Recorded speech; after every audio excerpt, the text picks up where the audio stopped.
And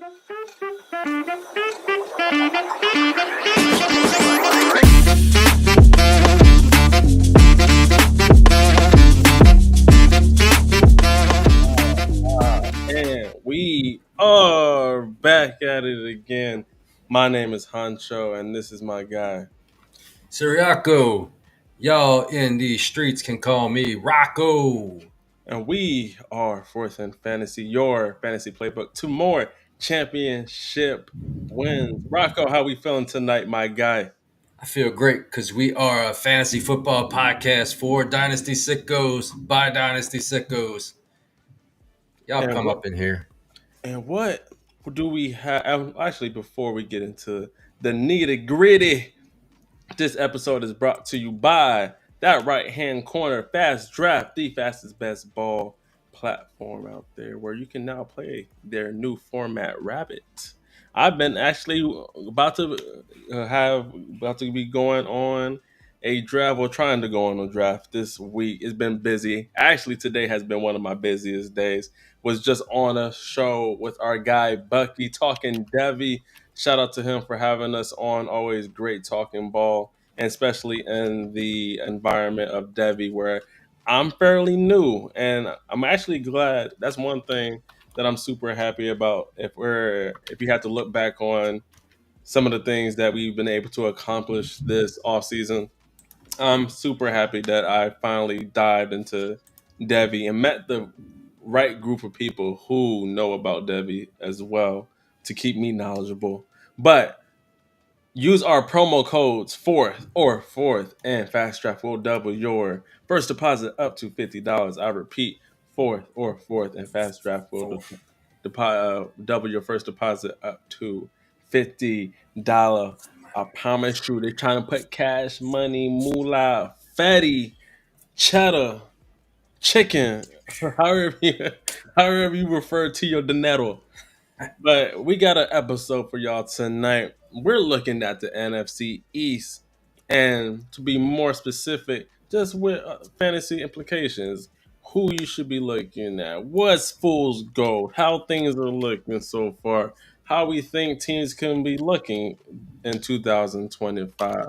And if you don't know who's part of the NFC East, I don't know what rock you live under, but the command is Eagles, Cowboys, and the other team that we don't really even care about, Giants. So, that being said, Rocco, do you have anything to say to the audience before we get started? Oh, one thing: subscribe, like, share, help support your boys. We actually have loved the camaraderie we got from the community. Appreciate everybody that taps in with us. Join our free Discord. We've gotten a few new people this last coming days. Jump in. We talk ball. We talk shit across all the leagues that we in. I joined another startup today. Oh, bro. I joined another one. He's a 16 sicko. teams. I'm a sicko. I think that's 52, 53 at this point. But I'm going to keep going. God damn it. But you ready to get this thing started, Rocco? Hope y'all Let's feeling fucking wonderful go. tonight, man. We're gonna keep the vibes going steady. And let's start off with them commanders, just because I like a little bit of drama. And they're having the right kind of drama that I love to see from an opponent. They're not trying to pay the people, but I can't even talk because my Cowboys haven't even paid Michael Parsons. Once again, I'm gonna save my crash out till later. So I'm not. I'm gonna keep that little tucked into the end of the episode because I got something to say about that. It's been quite crazy these last 2 days for Cowboys media and fans at that. But looking at the Commanders, right? I think if we start off with their quarterback, who we in Dynasty, you could 100% say in 2025 he is a top 5 quarterback. Do you agree with that, Rocco? You're saying, is JD5 a top 5 quarterback? IRL or in Dynasty fantasy football? Dynasty football, my G. Oh, he's the 101. I can't tolerate it, but I see why the value is there though. And that's the thing. I just I do have Jaden Daniels in several teams just because he's efficient. He has an arm. He can run. He's one of the better dual threats, and actually will tote that thing. So shout out to Jaden Daniels. And then when you look at their overall team in the first year of what he was able to do, one, if I'm able to find some previous tweets that I had during that whole 2024 draft cycle, I was high. A lot of people were shitting on Jaden Daniels, actually talking about he was too frail. They don't think his game's going to translate. I was on the, and listen. I'm a Bulldogs boy. You feel me? So I'm supposed to go fuck 'em. I had to toss that to the side for a second. I like Toss me, it. I like me some Jaden Daniels back in 2024. A year later, in Dynasty, I can agree with you. He is a top five Dynasty quarterback. And I think he will only ascend or keep getting better as the year goes on. Now, the Hmm. drama that we're talking about is Terry McLaurin. Right now, he's not at training camp, right?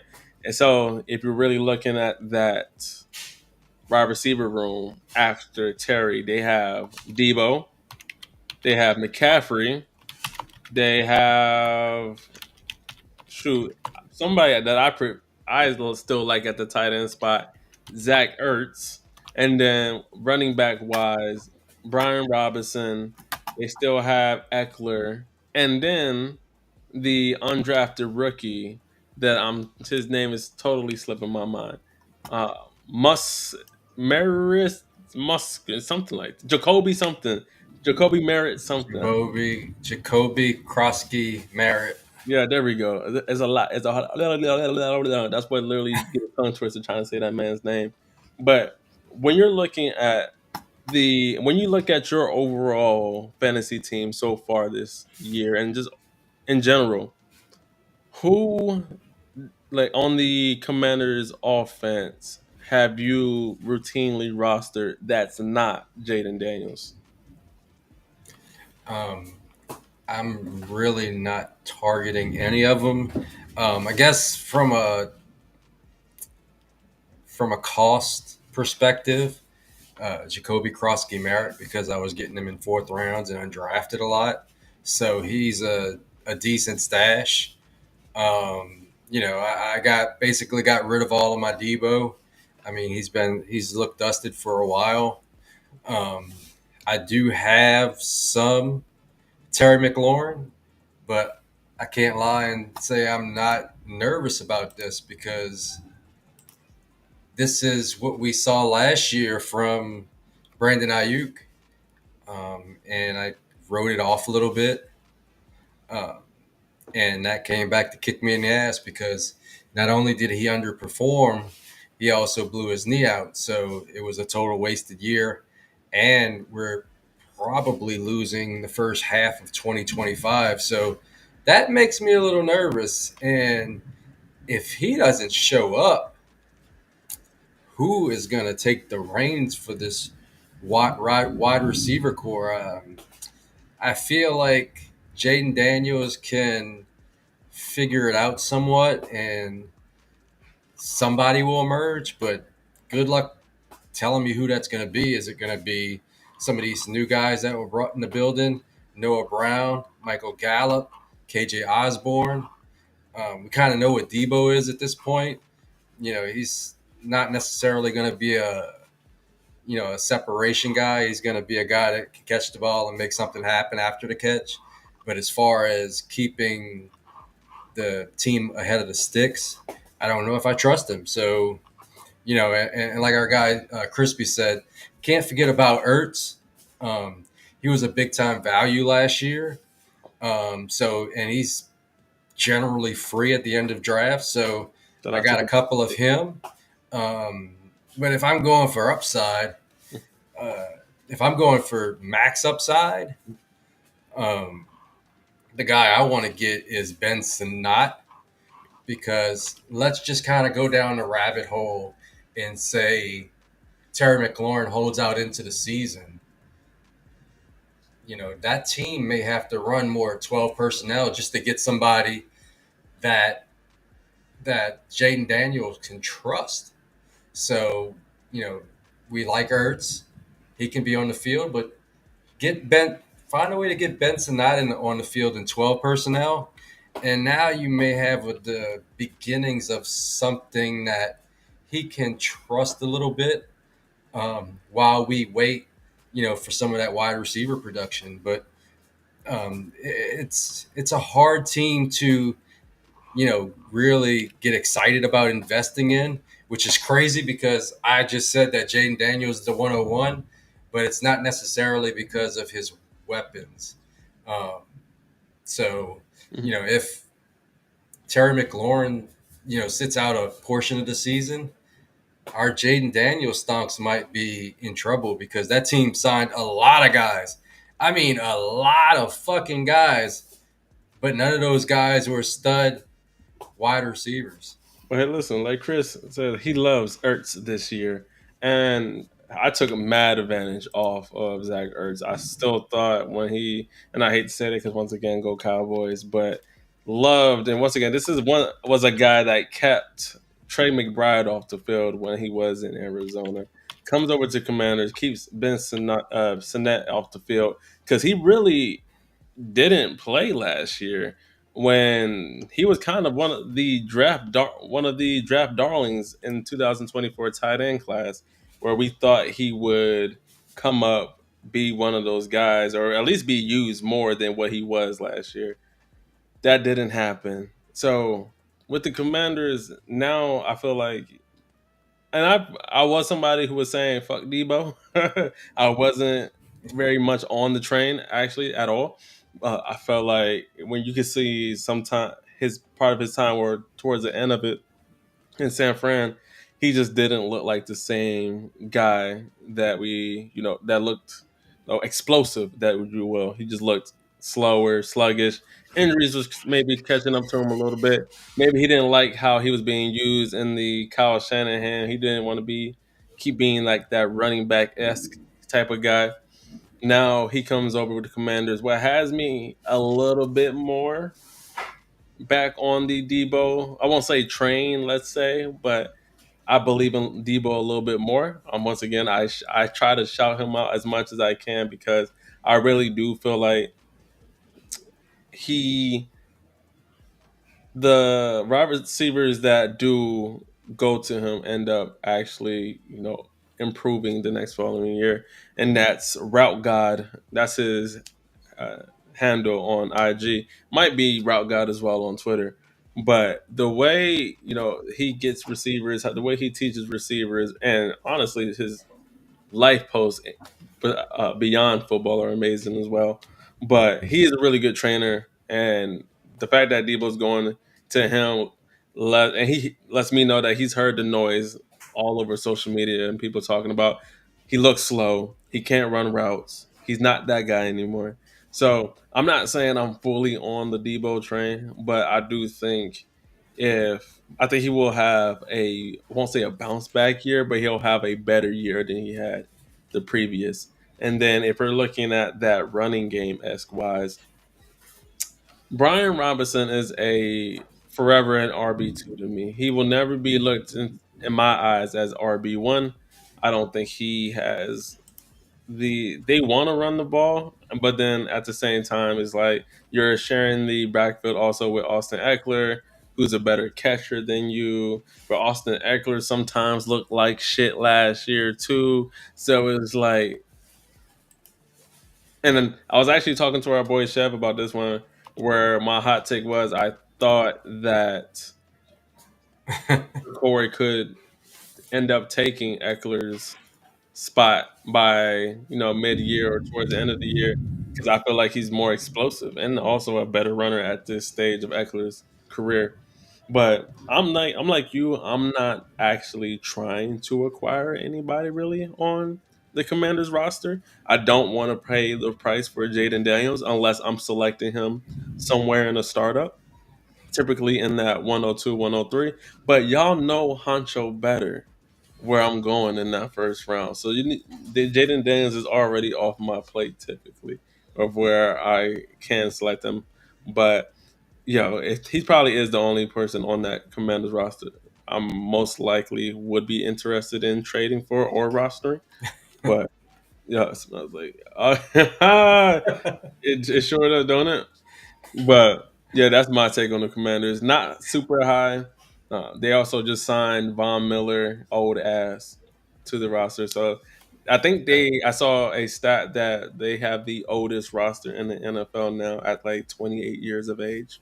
So Yeah, I don't know what the fuck they're doing, honestly. They should be trying to build a young team around uh, Jaden Daniels, but for some reason they just signed like 45 old fuckers, but none of them, at super important offensive positions. So, it's like they just like got a bunch of the expendables and just put them into that stadium and, just now they're just saying, Jaden Daniels win us a bunch of games, which they did. I mean, that team was the team that came closest to beating the Philadelphia Eagles. I mean, the Rams game was pretty close, but yeah, yeah. yeah, eh, eh, yeah. Oh well. So listen. So now with Jaden Daniels, where do you see him finishing as? You see him as QB1? Do you see him as Q somewhere in that once again in that top five? Do you see him regressing a little bit?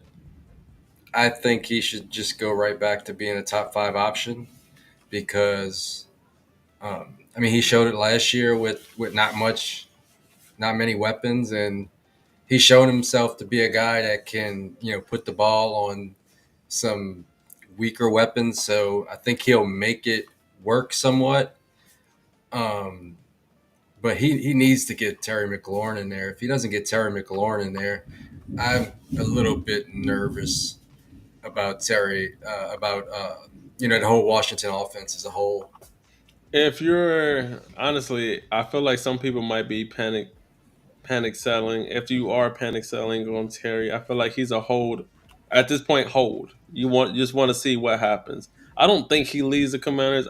At the end of the day, I think he ends up getting paid. They're just very stingy as hell. But if I have Terry, I'm not selling him. Honestly, I wouldn't.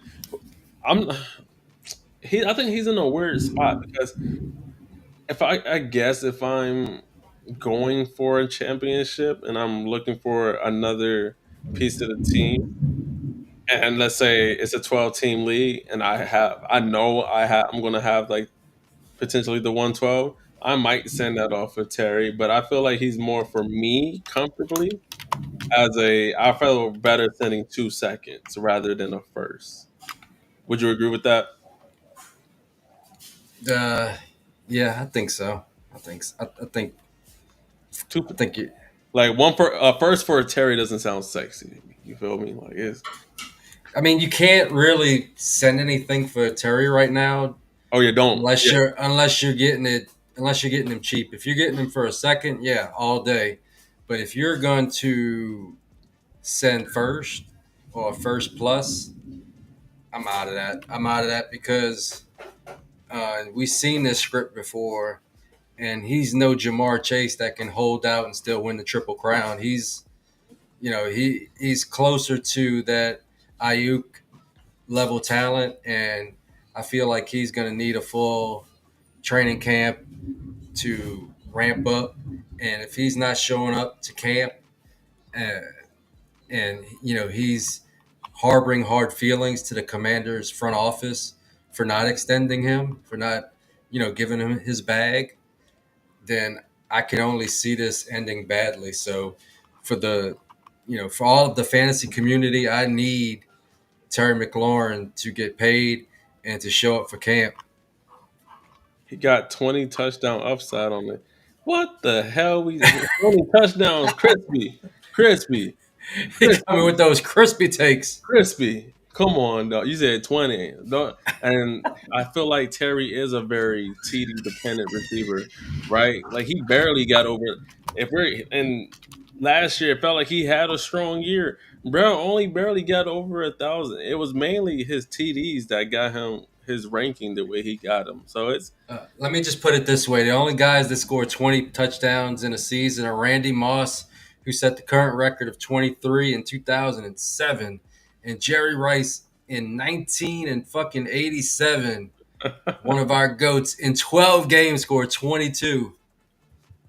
So yeah, I can't go with that crispy, but I like it though. I like the confidence in that. I'm a ride with it, my G. Oh, I love the talent of Terry McLaurin. He's always been really Hey, shout out good. to him. He just played with shitty quarterbacks. Um, but I mean, he's not going to score any points pouting about his money. And I'm a get your money guy, but I'm also a don't fuck up my fantasy team guy. So, meet in He'll the get paid. middle, give He'll him get some guaranteed cash money, get on the field, and let's make some magic happen. Yeah, he'll get paid. But now let's move on to the Giants, right? Next NFC team, NFC East team that is completely irrelevant to me. And honestly, I saw some clips of that made me want to laugh. Jackson Dart threw an interception on his first pass at practice. Thought that shit was absolutely hilarious.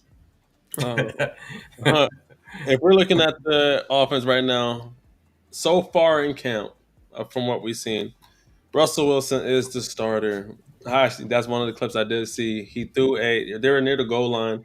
He was throwing a basically a uh, goal ball to neighbors, and basically neighbors ended up saying, throw it further, like because he had to come up and try to reach over the corner. So I thought that was funny.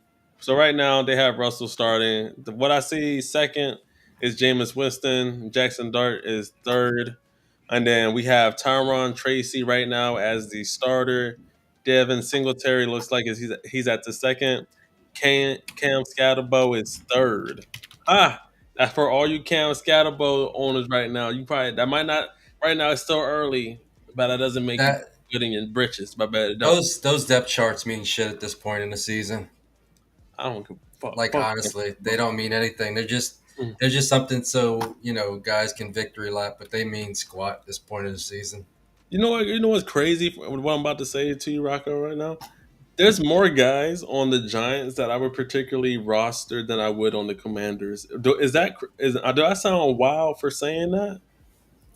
No, I mean the Giants have some fucking rock solid studs on their team. Malik Neighbors, I would roster in a pinch, just because Crispy thinks, or not. Shout out to our boy Crispy. Crispy thinks Russell Wilson is going to go over or play majority of the season. I think once they start losing, that boy's out of there after 6 or 7, and that's being nice. Right now, I would roster Wandale Robinson. I think he's an underrated buy. Mister, he had over like 130 targets. He had the quietest 130 targets. So, and then you got Jalen Hyatt. He's hurt right now. He was gaining steam.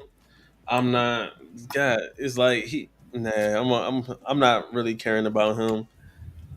The guy that I do like for the Giants is Thomas Fadone. Fadone? I feel like that's how you say his name.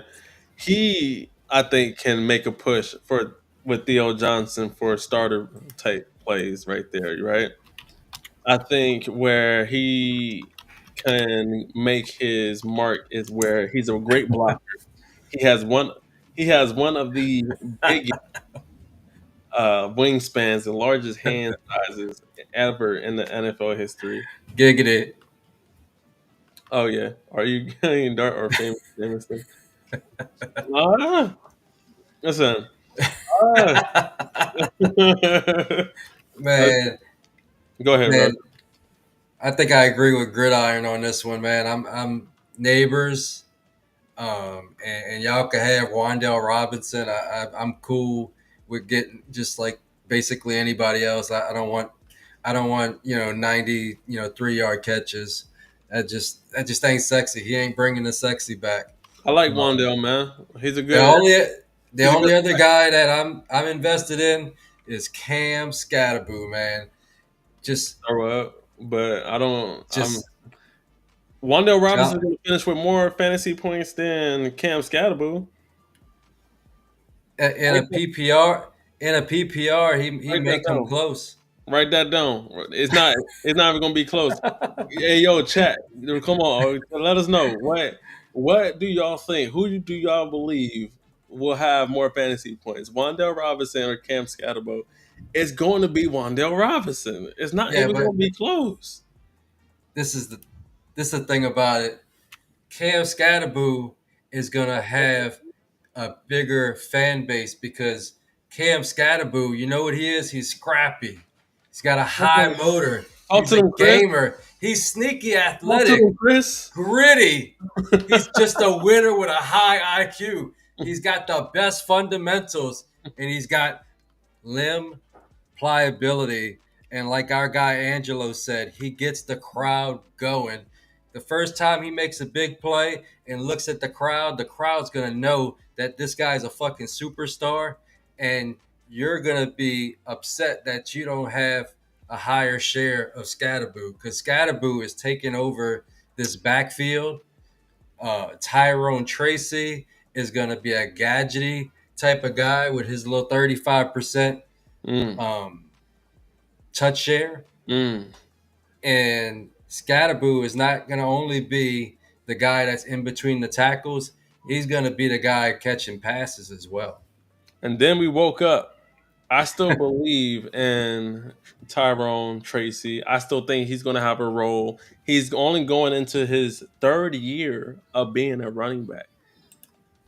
And he still had a great or good, I won't say great. He still had a pretty good, decent rookie year.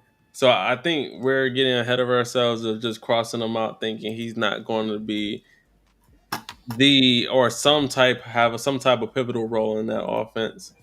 And now, Russ, I don't give a fuck about. Toss that man, throw him in the backwood. I can't wait to get him out the offense. I do have a few shares of Jackson Dart. Don't really care for him. I just wanted, just like how you say those what if shares. You know what I mean? What if shares? Yeah. I don't really care too much about Jackson Dart this year. I just wanted to have a good. I just wanted him somewhere in my portfolio, basically. Hey, real quick, I was gonna post this on the screen, but it might take up the whole screen. Our guy Gridiron Gains is saying that Scat will have a ton of receptions from Russ, who is a check down Charlie. Wandale works the middle, but Russ, poor bastard, he can't even see him 3 yards down the field on a crosser, going immediately to the check down. And who's the check down? Cam Scatterboo gets the crowd Tyrone Tracy. going. Yeah, Tyrone Tracy. Come on down. Tyrone Tracy might take Wandale's position in the slot. Hey man, now you're going crazy. Now you're speaking wild talk. I'm gonna need you to reel it back. I'm gonna need you to chill out. No, for somebody who, like you said, you're only trying, you would only really think about acquiring Malik Neighbors. How much would you feel in your stomach be able to for offering for to get Malik Neighbors on your squad, or are you even trying to get Malik Neighbors on your squad? Are you going a different direction for guys near that tier? The problem is you're not going to get Malik Neighbors off anybody unless you're giving up a CD Lamb, a Justin Jefferson, unless you're giving up a Drake London. And at that point, I might as well just hold on what I got. Three first. 3 first, I would offer it, but it may not get accepted. It very well may not get accepted. I think with that one, maybe someone would probably more rather have instead of just straight up picks, they go player pick. They'd rather have that than just lose a player outright. Because when you're always taking a gamble, we all love draft picks, right? It always feels good when you have a whole bunch of firsts in your pocket, but it's not a get. We know we've seen and know what Malik Neighbors can do. You're taking a risk on what, not knowing how if that player that you're selecting, whatever pick it is going to be successful in the NFL. So that's the gamble, right? But hey, let's say that first turns into Jeremiah Smith. Do you feel better with the decision with moving off of Malik Neighbors, or you still That's a want? lot of questions. If I'm trading Malik Neighbors to a contender and I'm getting his 26, 27, and 28, that might be the 112, the 110, and the 112. And then how you feel? I feel like shit because 2026 is not looking like a very nice draft so far. So um, I don't know. It really depends on the situation of my team. If I was in a complete teardown, um, and I just wanted to build through drafts, if I can get like 2 27 first and like a random 26 first, yeah, I'd do it. But I'm not gonna take one of the contenders 3 first, which unless they own other people's first. If it's like a 26, 27, and 28, Mm. no, man, the league might not even be around in 2028. Right. Fuck that. You need Fuck, recent. You need like fuck. two. You need at least like two 2026 first. Throw in a Yeah, 2027, or like two 2027 first and one 2026, or like a yeah, player. You need to throw a player potentially in there to make it more yeah. tasty. I think that's what I settle on. I want I want a wide receiver that's really good and maybe a first plus on top of that for Malik Neighbors. If I can turn Malik Neighbors into a Drake London in the first, yeah, I'm in. Give me that all day. Lad If I McConkey can turn, yeah, Lad McConkey in a first plus, yeah, I'm in. I'm in. Let's do that. Let's boogie. Drake If I can, London in the first for Willie Chambers. Is that too much? I feel it like might. for me, that's too close to tiers for me, right? I feel like Drake London is pretty close. I don't think he's that far off from Malik Neighbors, or even that. They could damn near be eye level in a way. I could be crazy. Someone talk to me. No, don't start this shit. Don't start this shit. Who brought the? We'll get to your team soon enough, buddy. Okay, I already know who's up in here. We'll get to your team soon enough, my guy. Fly Eagles, fly my ass over here. So yes, I I've actually sold Malik Neighbors. Uh, so and tell me if you would do this. And this was last year, so not this year. I traded away Malik Neighbors for Nico Collins and a first. Would you do that? All right, so you said Neighbors for Nico Nico Collins, Collins in the first, yes, and that first ended uh, up being a early first. early This was 2025, last year, so it ended up being a 2025 first. Yes. and you had a good feeling it was going to be early. Yeah. I don't know. Nico Um, Collins, you're he is on. he is foundational. I guess You're I on guess record. I would do that. He is You're on record. foundational. You're on record. Yeah, he is foundational, but he's like the last guy in a foundational tier because I like his target upside and I like his past production. Those hammies worry me a little bit. That added competition worries me just a little bit. But yeah, you give me that early first and Nico. Yeah, fuck it. Let's go. Let's go. Let's go. We see now. You had me thinking I was going crazy. Just kidding. Man, these Birds fan gonna have you Right. I feel crashing the like fuck out. it just. I feel like Go it's. Birds! Listen. Once again, we're gonna calm y'all asses down. We're gonna get to y'all soon enough. Go Cowboys! How about them Cowboys? You got talking about go Birds. There's so many. I feel like I'm getting goddamn jumped out here. Hey, hey, you see what our boy Gridiron said? Nico Collins is today's Julio Jones talk says, hey, yes, Nah, sir. not at all. Hey, Julio yes, was sir. different. Julio was a different level athlete. I don't think Nico has the chance. Well, he just needs to stay He- healthy, right? But he does kind of the same type. He makes kind of the same type of plays when he's healthy out there. He has that type of dominant aura to him when he's on the field. I think he's the reason why the Texans offense does go like it does, for sure. oh no, he's awesome. Like I'm not downplaying him, but uh, Julio Jones is just the fucking alien. Mhm. All right, and before we move on to our next team, I think this is a nice halfway segue just to say make sure you're like, subscribe, and share and tap in with us, man. We out here. You can always join our free Discord. You can always find us on TikTok. You can always find us on Twitter, Blue Sky. Hell, honestly, I'm trying to think of any other social media that we have, but we're everywhere at this point. So tap in with us. We love to talk ball. We love to talk about fantasy. We love to talk about shit. That be everything. So we're here for you. What we listen. You Man, got. that's disrespectful to have him in a Tennessee Titans uniform. It is honestly. That's disrespectful, man. The dude's retired. Why is he still in the Titans? I'm at to talk to our people at Player Profile. This is That might mad come out bad. disrespectful, but yeah, 90 to 86 percentile across the board. He is an alien, one of one. It's a shame what they did to that guy in the in, in the red zone. Like that dude should have more touchdowns, but I mean, all you had to do was be there for his career, and you know that guy's built different. Hey yo, not to change subjects, but y'all never had a song stuck in y'all head. I literally had Earth, Wind, and Fire. Ah, yeah. Messing in the sun. Okay, let me stop. That's literally what I have in my head just now, because I'm thinking about the happy days that I'm going to have talking about my Cowboys while I have Eagles fans in here. Some big shit while y'all up in here. Hey, But check out this message. hey, Honcho, go Bird. Hey man, damn. Hold on, you are Eagles fan?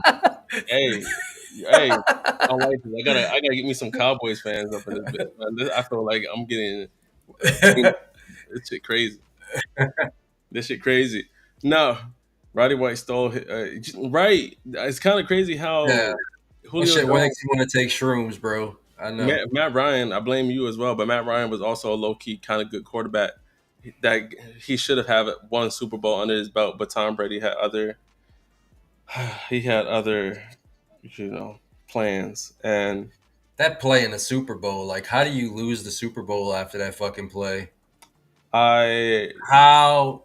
You don't know which one even. I'm talking about. I'd show the video if we wouldn't get canceled, but that dude fucking beasted somebody along the sideline, just took the ball, like, just took the dude's Oh, lunch. shout out to That Gridiron. team was on his way to killing the Patriots, I and love a, then I and love a then good they pro. fucked up. Yeah. Shout out to Gridiron. No, because I wanted to keep my Cowboys to the end. But remember, this episode is brought to you by Fast Strap, the fastest best ball platform out there, where you can get over $250,000 in cash prizes playing all different kinds of their formats. I've been enjoying myself on there. I'm going to do another test run just so I feel like I haven't done one in the past week. I want to test some of my fats and see how quick I can finish out a draft and get a pick out there. But if you use our promo codes fourth, they will double your first deposit up to $50 and put cash manyan in your pocket. Now, my favorite part of this goddamn episode, because I'm about to start talking big shit about some motherfucking Eagles up in this motherfucker. God damn it. Got me cussing because I'm ready to go. The Actually, world there's a lot. champion Eagles. I ain't gonna lie to you. I have a lot of Eagles. I ain't gonna. Okay, go. I don't have Jalen. I don't have Jalen Hurts, but let me tell you, I have a bunch of AJ Brown. But let's look at their overall team. Well, you can. Would you mind bringing up their depth chart or their roster, Rocco? Yeah, yeah. Give me 1 second. I'm Appreciate you, big dog. I'm way behind on you. No, you're good, my G. But and I hate to say this because they do have a lot of my Georgia Bulldogs rostered, and at this point, it might as well be the Philadelphia Bulldogs. I still root for my guys, even though the Philadelphia Eagles. And don't get me wrong, them as an organization, fuck them. But they do, yeah, do. They do things fairly well to get them to a Super Bowl. They surround their guys to be better, right? Jalen Hurts still a top five fantasy quarterback, and if you look at certain metrics, advanced metrics, at that, he's even considered a top five with that. Then you have Mr. Saquon Barkley, another top five, top three, even candidate in his position. Then you got AJ Brown and Smitty. Who one? I'm still on AJ Brown. I know people once again when we're talking about dynasty, age. He's getting up there. He had a down year. He was a little bit banged up. They didn't pass as much as they did in previous years. They ran the ball as many times as any NFL team did last year, the number one ranking. So when you're looking at passing volume, there's not a lot to go around in Philly, right? And then you're kind of just depending on how you're building your team. And just to be noted, I don't really like having too many guys from the same team on my fantasy rosters. So in a way, let's say if I have Jalen Hurts, I might not want to get the same me, and this is just me. You might go the different way. I might not want that stack. I might go a different direction just because of I don't think that. And if the same thing continues from 2024, where they run the ball a lot and pass less, then I don't want AJ Brown and Jalen Hurts on my team just because I don't feel like I'm getting the max fantasy points that I could. I probably go a different direction at Mhm. wide receiver, but I wouldn't mind doing Jalen Hurts and Saquon Barkley as a pair. I think that's a better overall and more efficient pair than going Jalen Hurts and AJ Brown. If you don't care about having the same players on the same squad. And I agree with you, Shroom. Kellen Moore leaving is very good for AJ Brown because they're not going to be doing as many curls and you know comeback routes as they were. I think they're going to change up their whole route. I won't say whole route concept, but they will get back to things that they did better, and I think they or routes that they I think they ran better in Mhm. 2023 than they ran in 2024. So I do agree with you. And then to Chris's point, AJ Brown is still elite. I agree with you. Now, fantasy wise, it's hard to project at this point, right? It's hard to really determine what he's going to be at the like. There's a floor. I feel like there's a floor. Ceiling wise, I feel like that has lowered over the years. Would you agree with that, Rocco? And you're talking about Hey, Brown. AJ Brown? No, no. I think he still has ceiling. I mean, he had two back-to-back 1,400-yard seasons. Um, over 2,900 yards in his first 2 years in Philly. And last year he pulled his hamstring early in the season. Otherwise, he would have been on pace for another 1,400-yard season, even with the heroics that we saw from Saquon Barkley. So I'm still good on AJ Brown for a couple years. Would I want to trade him in a package for Neighbors? No, Neighbors is what 6 years younger than him. Mhm. So no, not you know looking at it like that. But yeah, I'm cool with AJ Brown. I would rather have him as a number two, just because he's more of a spike week maven in my eyes. Yeah. But when he spikes, he's winning weeks for you. He's getting over 100 yards, maybe a touchdown or two. But yeah, I love having AJ Brown on my team. And I've started to, I think we've talked about this before. I've started to pick up quite a few Devonta Smith uh, shares because I haven't. I think that um, he's been, I think he's been overpriced in the past. But right now, I think he is finally at a price that is affordable. So give me Devonta Smith, and I'm just pulling up some stats. I kind of know them off the top of my head, but I just wanted to kind of. Uh, Well, while you look for that, and this is why I'm not fully on Devonte Smith, and that's not me saying once again that he's a bad player. I just feel like while AJ Brown is in Philly, his ceiling is very much capped. he is a guy that can give you spike weeks of wide receiver one production.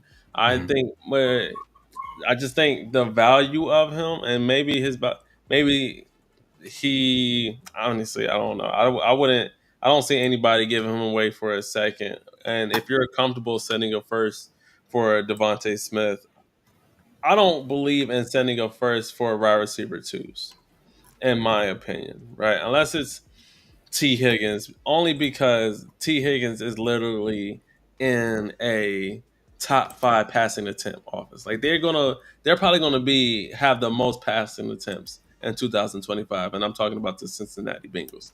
That's Mhm. where it's tolerable for me to send a first because volume is there. There's not a lot of volume, or at least passing volume in Philly to elevate Devonta Smith to a wide receiver one on a consistent basis, right? And then when you have weeks where AJ Brown might throw a little fit because he's not getting the ball, now you got to be like, all right. And then you still got Saquon Barkley needing to get the ball. And then you still got Jalen Hurts who takes off with the ball as well. He gets his tush push touches. And then you got Dallas Goddard. And then, uh, the wide receiver three really in the offense really doesn't matter.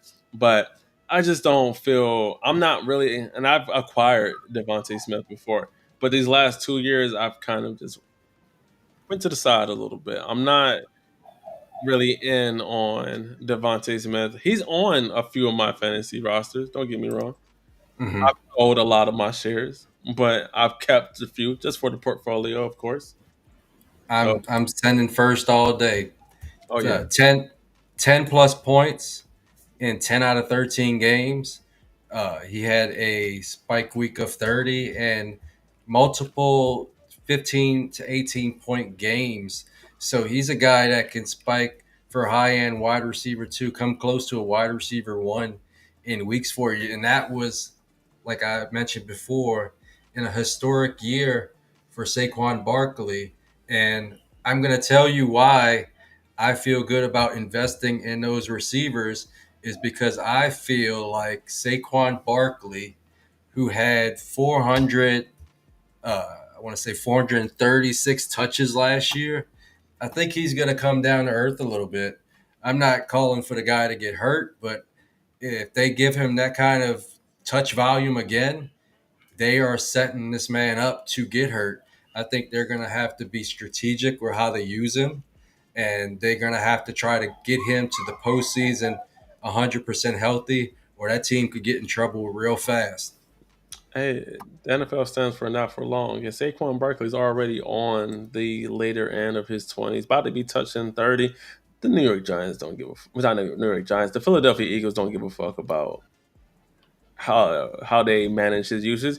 It's almost like with CMC and how many years that people have been telling Kyle Shanahan to lower his usage so he can stay healthy. No, you gonna ride that motherfucker till the wheels fall off because that's the Well, best.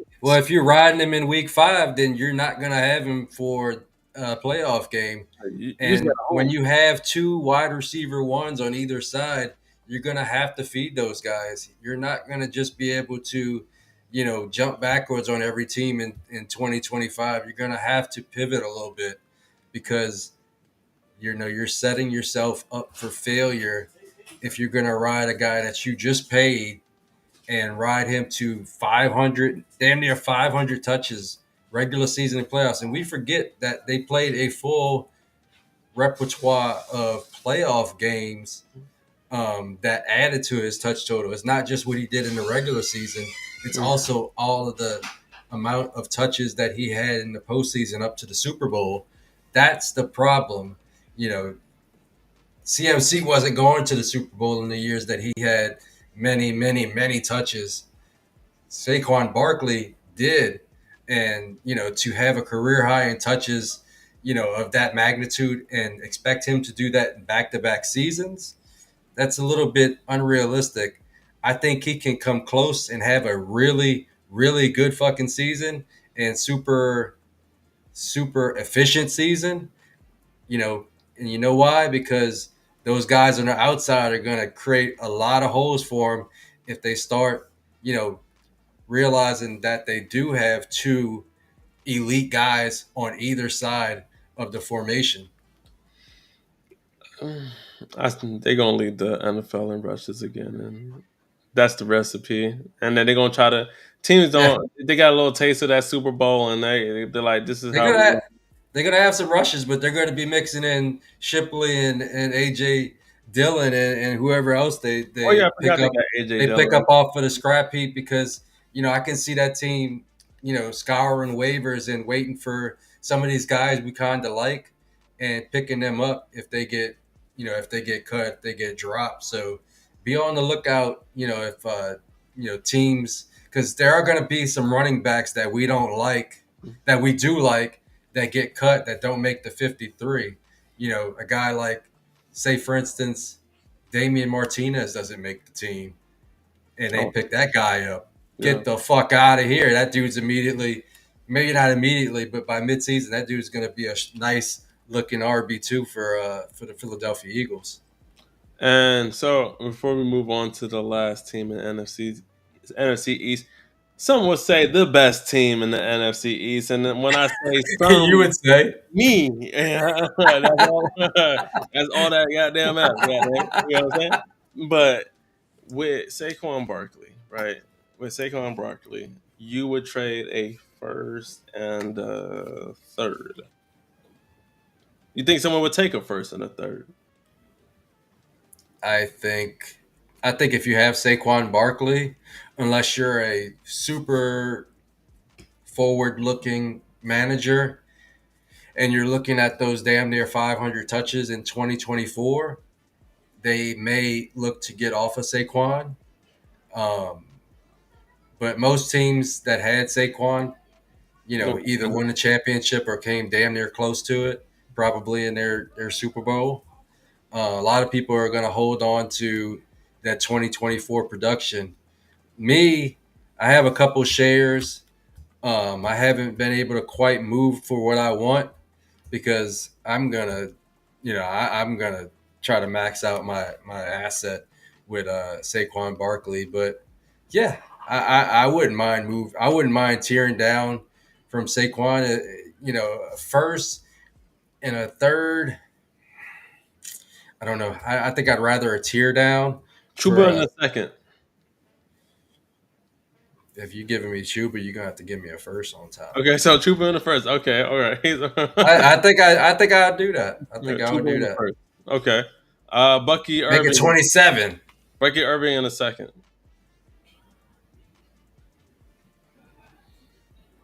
I'd probably do it. Yeah. Okay. Okay. Because Cool. I know I can, even if I don't like Bucky, I know a lot of people do, and I know I can flip Bucky and pocket that second. Okay. Now I'm gonna flip it on you, Riley. Let's say you have Saquon Barkley and you want to go get Bijan or a Jameer Gibbs. That's not a one-on-one straight up trade. So would that be Saquon Barkley in a first? Saquon Barkley in two firsts? Saquon Barkley and hmm, See, I picked up Bijan for what was it? Marvin Harrison Jr. and Chuba earlier in the season. He's about the only guy because if you look at it, those guys are both worth three firsts, maybe three first plus. Um, and those guys are absolutely league winners. But just the way I build, my team has to be like that one piece away from making that type of move. Like when I picked up Bijan, I'm talking about a team that already had a Nico Collins, a Malik Neighbors, a JSN, and several other good wide receivers. So I could afford to move off of Marvin Harrison Jr. for Bijan because I don't think I have a very good wider running back room in that league. So that makes me immediately a contender. But if not, I mean, I'm not going to wreck my team for a running back because if I wreck my team for a running back, guess what? Running backs get busted up, and I'm not going to have a pick for years. And, I'm gonna look like, Joe Sausage Head, with Bijan and nothing else and no picks. Excuse me. All right, I like that. Now it's time for the best team in the NFC East. Let's get to it. Let's get to it. Let's get to it. And let me talk my shit. No, the best quarterback in the NFL, Dak Prescott. Right? I'm just kidding. Right? I don't kill me too quickly. Dak Prescott, I believe, is a top bona fide quarterback in the NFL. In real life, fantasy wise, I would even say the same when healthy. He typically, when he plays a full year, is in the top five in passing touchdowns. Dallas Cowboys were in the top five for passing attempts last year. What did they do this offseason? They went ahead and signed George Pickens to pair along CeeDee Lamb. And let me tell you, these last 2 days where we've been getting clips from camp has been such amazing time for me. God damn it, because Pickens is out there doing this thing. CD's out there doing this thing. I don't know if you saw the clip today, but they have one of the dopest handshakes I've ever seen so far. It is up for the Dallas Cowboys, and I know Brian Schottenheimer. I've caught every press conference he's done so far in camp, and every time he speaks, every time he just talks about this, the culture of this team and what he wants to do, it brings absolute joy to my heart because I used to pray for times like this to rhyme like this. So I had to grind like that to, what I'm saying, to shine like this in a matter of time I spent on some locked up shit. I had to take goddamn Philly's Meek Mill guy. No, I absolutely is totally on the Dallas Cowboys this year. They're passing offense, right? Dak Prescott, my prediction, returns to that top 10 fantasy QB, might be even top 5 QB in fantasy this year. And then if we keep going, right? Running back wise, we don't have pads on yet, but Javante Williams, they've talked about. He looks like when he's in an open field, he got a little bit of quickness to back. His quickness is back to him a little bit this year. But Mm-hmm. the drum roll, and we're talking about who has gotten a majority of the carries so far with the first team, or who's gotten more uh, just overall opportunities with the first team. It's been Javante Williams so far, but my Miles Sanders has had some really good runs in camp, and that is due to the holes that we're opening up. If if I'm comparing this training camp to last year's training camp, last year's training camp there was a lot. You seemed like the running backs were getting a hit in the backfield a lot. This year, and shout out to our new offensive coordinator Clayton Adams, the previous offensive coordinator for the Arizona Cardinals, or I believe he was the OL coach and also the offensive coordinator. He is one of the greatest, or not greatest, but one of the greats, modern greats when it comes to blocking schemes and the getting the running game good. He's one of the main reasons why James Conner had a pretty good year last year. You throw in that we have one of the stronger inner core or inner uh, inside lineman, and Tyler Smith, BB, and now with Booker. Mm-hmm. It's going to be a fun year, my guy. And I think Javante Williams is going to prove a lot of people wrong who were very down on him, honestly. I'm very down on him. And buying the Jaden Blue hype, yes, there was a clip yesterday. I wouldn't say the hype, but there was a clip that I saw yesterday where he got through. There was the holdout open, and he got through that thing quickly. And one thing about Jaden Blue is he puts so much pressure into these guys when he gets to the open field to where because he is a handful to tackle. Speedy guy. I think he's going to be used a lot in the passing game because he can add that little feature to himself. But I also would not underrate Miles Sanders either. Maybe because my whole tempo has changed on Miles Sanders a bit. And shout out to Chef because he was. I will give him his credit. He was one of the first people. I'm just speaking with him to say that he believes in Miles Sanders. He thinks Mhm. Miles Sanders can be something, and the drum roll has slowly started to pick up. It slowly has started to keep going. Now he's starting to stack up the days. So I really like, I really do like Miles Sanders and that pair and what they be able to do. Some other guys, though, and that's not even some more underrated guy. Phil Maffa, his Yeah, that's what I'm talking about. he is gigantic. When like when he is noticeably bigger than the other running backs, but he is nimble. He got some wiggle to his game when and mind you, we're not in pass yet. So I think his overall when I'm able to when we get more clips out from training camp, that's Mhm. why I think will really take off. But if Phil Maffa is still out there on your waiver wire, I would go pick him up. He is 100% a stash right now, honestly. And I like me some Jaden Blue Absolutely. as well, but Phil Maffa is the guy where he's damn near free at this point. Yeah, I'm starting to pick up Phil Maffa everywhere. I'm trying to make little moves. Um, you know, keep an eye on your keep an eye on your injured guys. Like a lot of guys are starting to get on pup. Like a Brandon Ayuk, Ricky Pearsall, my guy Taysom Hill. Be on the lookout for those guys. Coming off starting the season on pup and use that opportunity to slide them into your IR spot, and then scour the waiver wire because there's guys like Phil Maffa that's available in a lot of leagues on a lot of waiver wires. So keep your eyes out for that guy. My thing with you guys is I don't really know who's going to emerge as your running back one.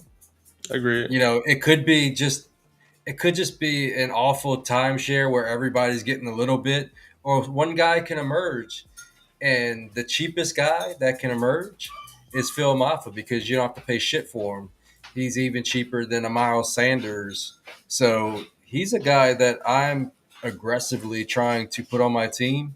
Hmm. And, if it doesn't work for him, fine. I'll cut him early in the season. I mean, he's either a guy that can earn a role at some point, or he is a guy that can get cut, in the off season and end up on Philadelphia getting those He's not getting getting cut. those getting those nice touches. He's not getting So so cut. yeah. So, I'm a value guy, and with a guy like Phil Maffa, you know, he is one of the few guys that you can pick up on waivers, even in super deep leagues, that has somewhat of a path to actually getting a first and second down, maybe even a goal line roll. Because, like you said, the guy's huge. He's 6'1", 234 pounds, according to Player Profiler. And nimble. His 40-yard dash wasn't anything to write home about. So you probably won't see a lot of breakaway runs, but he does have a nice speed score. No, he's When you deceptive. consider his size. He's deceptive. So Yeah. yeah, so he's a guy, like I said, I would try to get my hands on that guy. And, if it doesn't work out, it costs you shit. And one last drum roll I would like to say about the running back group, and it might be happening, y'all. It might be happening, but and once again, we're not in pads, but Deuce Deuce Vaughn has looked quite shifty, and the Shift his ass right off the like team. that could also happen. But if You're I not keeping five running backs, are you? no, but I feel like at least will be back on the practice squad, but. Hey, man. If he can very much show out like the holes that been able to run up, he looks noticeably different this year, Mhm. and he does have a advocate in the room with Connor Riley, our new offensive line coach. So I'm not saying that he's going to be fantasy relevant, but just keep your ears open more. Be more open to Deuce Deuce this year. And what has me super excited about my Dallas Cowboys is this preseason. This is going to be the most exciting preseason I Mhm. think we've had in quite some time. Our veterans are going to pay a lot more, but we have more underrated guys. Last year, I felt like we couldn't get a good look at our, let's say, our lower guys on the depth chart, particularly the receivers, because of Cooper Rush. Right. This year we have Joe Milton, and the news on him has been absolutely great. That he has a cannon, and he has flashes, right? Dak does have injury history. If you're out there and you have Dak, go ahead. I would definitely trade for Joe Milton because if he does, if he does have to take over for Dak or see any time this year, I don't think we're in a bad spot, to be honest with you. Like he has an arm, and I think we know he's not going to be the same tier or same talent as Dak, but we're not going to be in a mess. I tell you that. But Deuce Deuce is underrated. Joe Milton, if you have Dak, I feel like you need to go get him.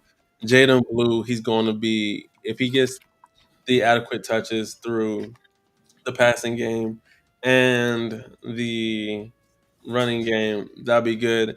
And then before I let Rocco get his top show off this wonderful slide, Cavante Turpin is getting action as a running back and a wide receiver. Yesterday there was a clip getting traditional handoff, and he barely even got touched. Like you would have thought the video was sped up. It was not modified at all. That's how fast Cavante Turpin was moving. I'm very high on Turpin this year. And, But go and the ahead. beautiful and the beautiful thing about having six running backs is that if you have six running backs, you don't have one running back.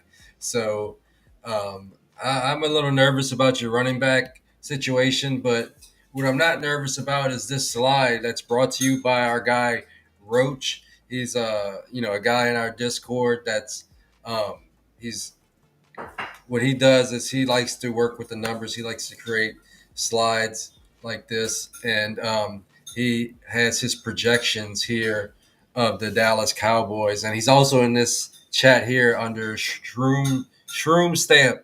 So shout out to you, That my was it. That was easy for me to say. Shroom Stamp.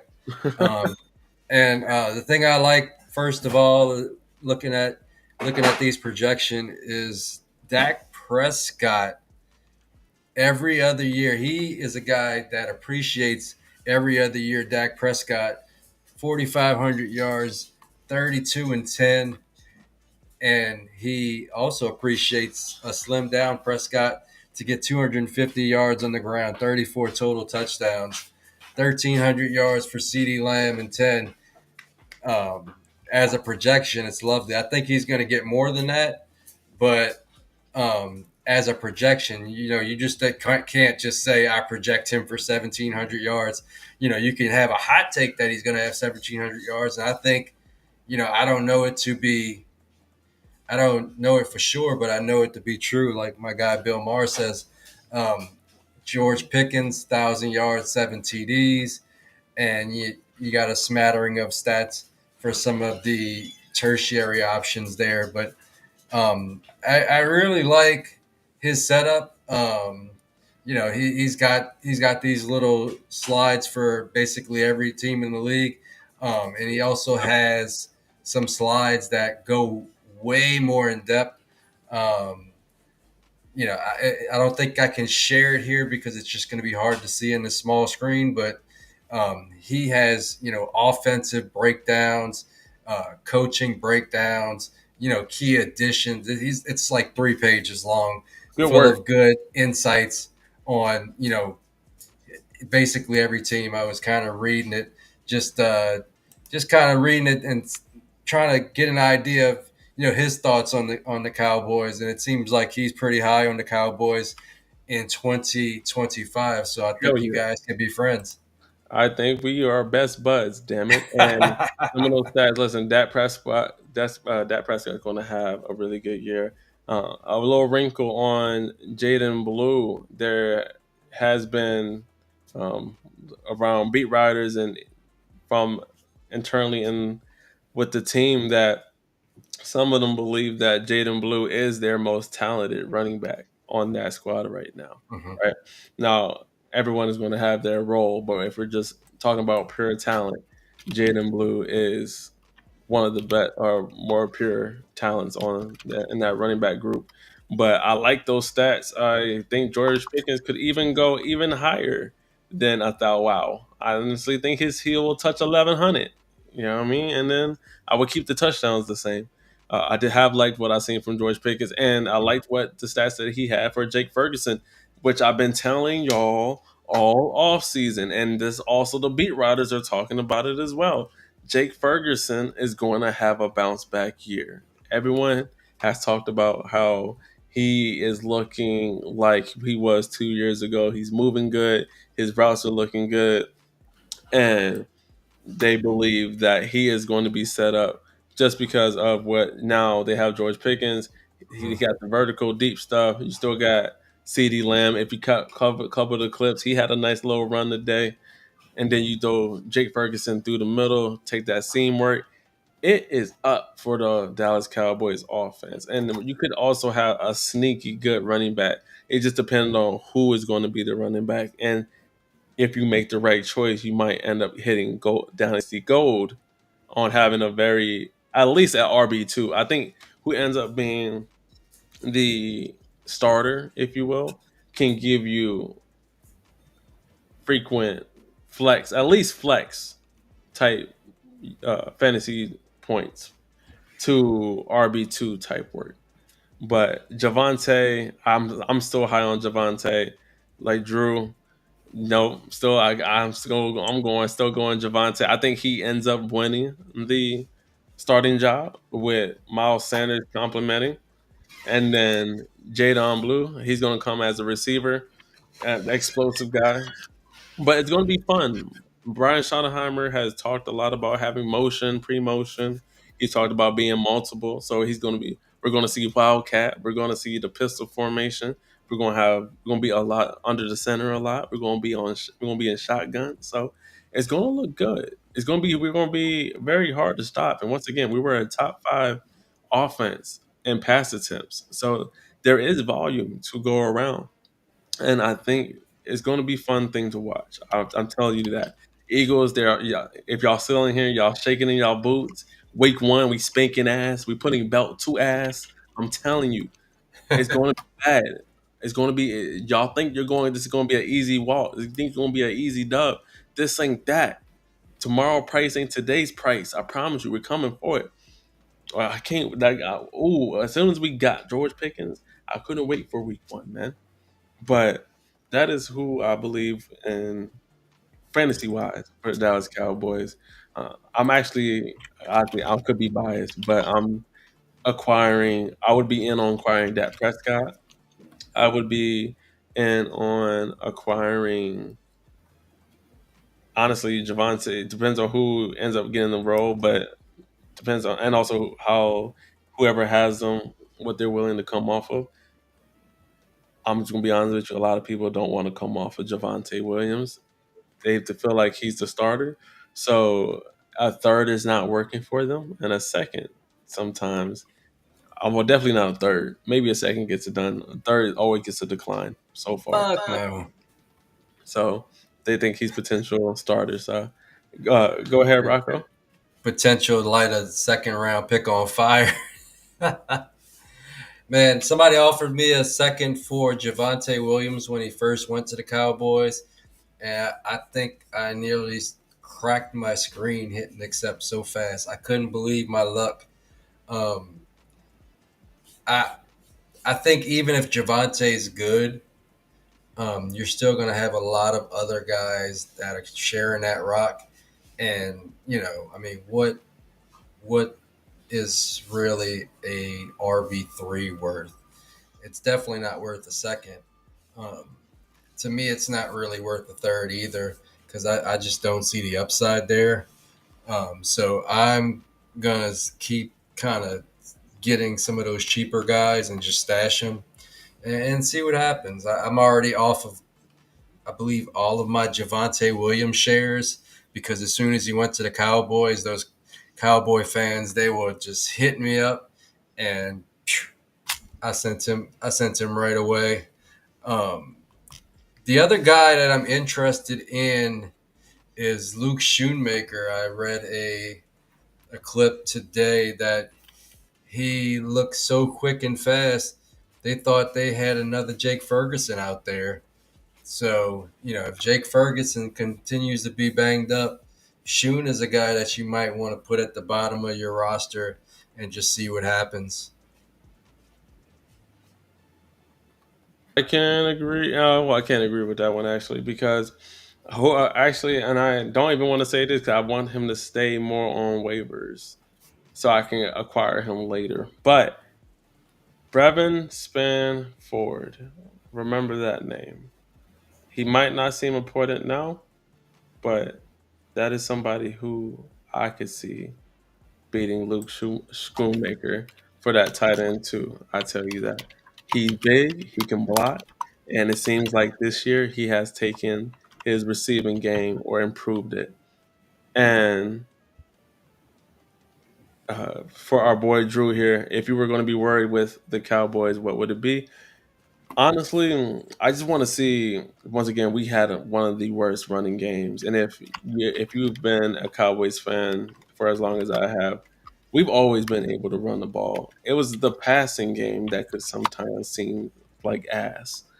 Last year it seemed like the first time in a very long time where we just couldn't do shit, nada, and we were just basura in the running game. So my worry would be that we just haven't made that much improvement to be different. But I think with the overall change to our offensive line coach and our offensive coordinator, and he's really big on running, or one of these Cowboys. Fuck Charbonnet. I I don't. I don't. I'd rather have one of the Cowboys. I'm not really big on Charbonnet, but Brock was gonna feel different to that. Uh, I honestly, but like I was saying, Brevin Spanford, he's somebody I would probably have on my stats just later. You can Mhm. wait because not that many people know of Brevin Spanford. That's somebody I think you can wait on of adding, but don't be surprised if he ends up becoming more of a name for the Cowboys this year. Real quickly before we get out of here, do you have how are you going to put these guys in order, the teams, Yeah, in so order of finish, reverse order? I'm not delusional. I still feel like the Philadelphia Eagles are still the top dogs in the division, but that's where y'all can cut the bullshit off. Cowboys number two. Yes, I've said it. Cowboys are number two. Commanders are number three, and obviously the Giants are going to finish last in the division. So I could see that. I could see us Eagles. Oh, I could see us winning 10 games, 10 to 11. That's my good number there. I'll say 10 to have a good solid number. I see Eagles probably going having 12 plus wins, unless things goes really really left. But I see them as a 12 plus team win team. Um, Commanders, they might also be a 10 win team, 9 win team. Uh, I honestly see them regressing, but and then the Giants, they just have too many things to worry about. I don't think they make the leap this year. Then merging, they are making, getting themselves back into contention to compete. I just don't think it's this year. No, they're definitely not going anywhere with Russell Wilson as the fucking quarterback. He's going to get everybody fired over there. So easy Giants last place. I kind of flip flop back and forth because the Cowboys are sexy. They got sexier talent, and the Commanders, they just feel like they're just going to put some wins together with smoke and mirrors, and just guys that kind of get behind JD5, and JD5 is just going to like piece it all together. But I'll have them three.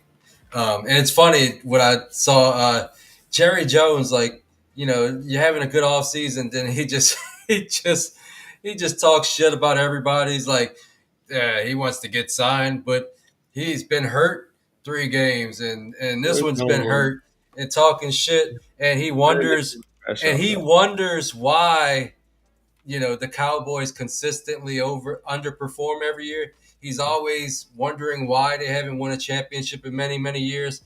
Jerry, the call is coming from inside the house. This Sorry, man, brother, he but called he called I Michael. He called Michael. Like what the fuck? yeah. Somebody needs Bro, to what? Like somebody needs what? to pull him off the stage. He's Somebody get his old ass he's off a stage right he's gave a long enough speech. The award ceremony is running long. Get them the fuck off a stage, bro. Get out of here, Uncle Jerry. now. Uncle, like what the But hell? all that being said, I'm a fucking talent whore. So I appreciate the talent. I see the talent vision. So I'll go with the Cowboys at number 2. And I mean, it's Eagles. I mean, the Eagles just they fucking draft best every single year. They won a championship last year. They're gonna bring in whoever gets cut, in preseason while teams are getting down to the 53. While teams are getting down to the 53, and they're gonna bring in, a ringer at running back to kind of give Saquon the breather he needs, along with Will Shipley, who looked good at the end of the season last year, and AJ Dillon, who's had moments in his career. So they are going to be first in the division. They won't win the Super Bowl. I have my dark horse at Super Bowl, but they will win the division one more year. And that is our episode for tonight. We had another one, and we're going to be doing the other divisions and other as we go. We got to see how we go. We did the NFC East. We'll figure out what division we want to do next and talk shit about. And this is just another shot to Jerry Jones, bro. Go sit your old ass down somewhere at this point because we ain't trying to hear that shit. He goes in so much of a ramble, like he said I signed uh what he's like I signed Dak to the highest quarterback in NFL history, and he ended up missing half the season. What the does that have to do with anything? He makes me want to crash out sometimes. And Steph is not any better. Every time that man says something, it makes me want to punch. He has a very punchable face. Ain't gonna lie to you. The way he just and then he'd be like, okay, I'm done now. I'm tired of this shit. But but this is Fourth and Fantasy. It's been fun. You know where to find us: Twitter, Blue Sky, TikTok, YouTube. Join our free Discord. Subscribe, share, like. We like to talk ball all day, every day, no matter what time it is. If you want our advice, hell, if you just want to talk, Big G, because you have something to get off your chest, we're here. And we got more content to come. Training camp are now on and going. It's fun. There's clips. We got football. I thought I was going crazy at this point. Now we almost got football back and we're back to the Holy Land. And if I'm in the league, it's back to whooping your ass another year. Till next time, I'm Honcho, and this is my guy. Siriaco, call me Rocco. We are a fantasy football podcast for Dynasty Sickos by Dynasty Sickos, but all of you guys and gals are welcome. Thank you for joining us. And we are your fantasy playbook to more championship wins. Till next time, y'all take care. Have a good night. Have a good day. Wherever